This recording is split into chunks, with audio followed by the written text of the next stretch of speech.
Bonjour à tous, je suis Lionel Bricard, opticien spécialisé en optique physiologique, réfraction et contactologie.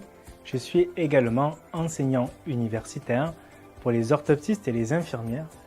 J'enseigne également pour les opticiens dans les écoles d'optique.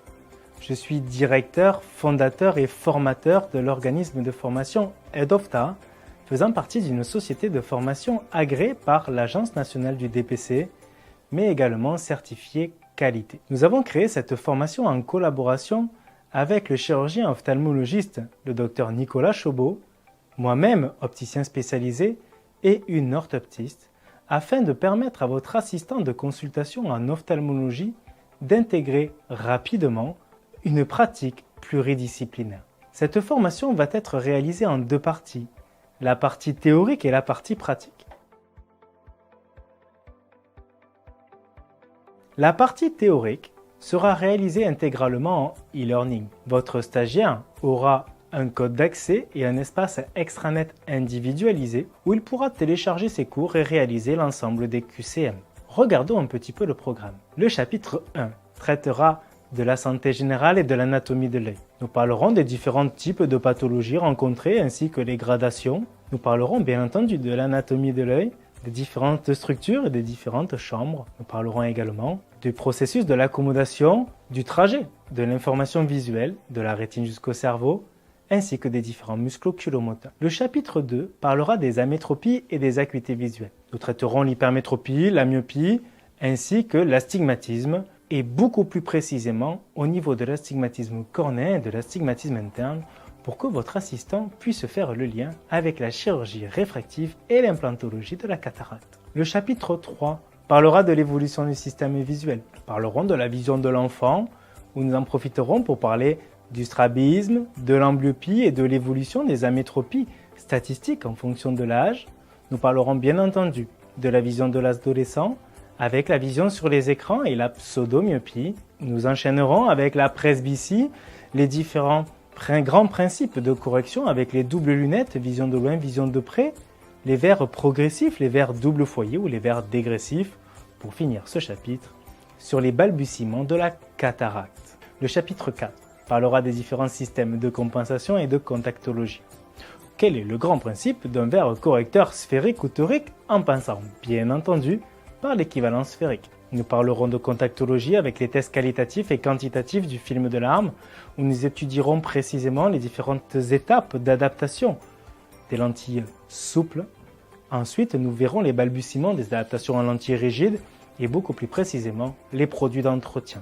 Nous finirons ce chapitre par les différents types de chirurgie que l'on rencontre, la PKR, le LASIK, le SMILE ainsi que les implants ICL. Le chapitre 5 parlera de réfraction.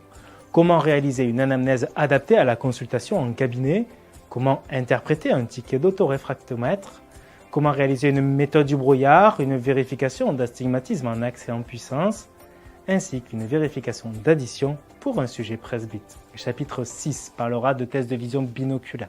L'ESO, l'exo, comment déterminer une hétérophorie à l'aide du test du cover test. Nous parlerons des 3 degrés de la vision binoculaire, mais également du test du filtre rouge pour faire le lien avec la pratique de l'orthoptiste. Le chapitre 7 parlera d'examens ophtalmologiques. Nous avons décidé d'en traiter 10. L'autoréfracteur, la tonométrie à air et à aplanation, la biométrie, la biomicroscopie. Nous parlerons de l'OPSCAN, les tomographies et les topographies, du pentacam, de l'OCT, des rétinographies non mydriatiques, notamment à grand champ. Nous parlerons ensuite du champ visuel. Nous proposerons à la fin de ce chapitre 7 une routine d'examen, sachant que bien entendu, vous restez l'interlocuteur privilégié des examens demandés. Le chapitre 8, c'est le dernier chapitre de cette formation théorique. Nous parlerons des différentes pathologies traditionnelles rencontrées en cabinet d'ophtalmologie. Nous parlerons à chaque fois de la symptomatologie et de la prise en charge. Nous avons décidé de traiter le kératocone, la dégénérescence maculaire liée à l'âge sous ses deux formes, et nous parlerons ensuite du glaucome et de la cataracte pour parler des inflammations de type uvéite, conjonctivite et kératite et finir par les prises en charge de la chirurgie de la rétine avec le trou maculaire et la membrane épirétinienne. En pratique, comment fonctionne cette formation e-learning? Votre stagiaire pourra télécharger l'ensemble des cours en PDF et en couleur. Il pourra assister en ligne à une classe virtuelle où il verra un enseignant expliquer le cours qu'il vient de télécharger. Il pourra ensuite visionner une vidéo synthèse qui reprend toutes ces informations, mais de manière beaucoup plus transversale et synthétique, avant de réaliser un QCM de ce chapitre permettant de valider l'ensemble des informations acquises. Tous les stagiaires devront avoir une note minimale afin de passer au chapitre suivant. Une fois l'ensemble des chapitres validés, votre stagiaire pourra donc être accepté en formation pratique. Cette formation pratique pourra être réalisée un petit peu partout en France. Effectivement, nous avons donné la possibilité à tous les centres d'ophtalmologie de devenir partenaires et d'accueillir sur le volontariat une session de TP dans son centre d'ophtalmologie, ce qui permettra notamment à votre stagiaire de travailler sur son matériel sans frais de déplacement.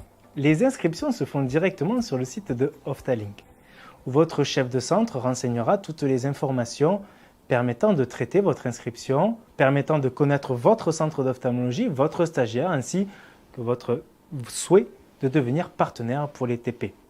Une fois l'accord de prise en charge obtenu, cette formation étant très réactive, votre stagiaire pourra débuter la formation sous moins de 24 heures. Nous restons bien entendu à votre disposition par mail à formation au singulier -du6 assistantophtha@hotmail.com. En espérant que cette vidéo ait répondu à l'ensemble de vos attentes et surtout qu'elle ait égayé votre curiosité, je vous dis très probablement à très bientôt.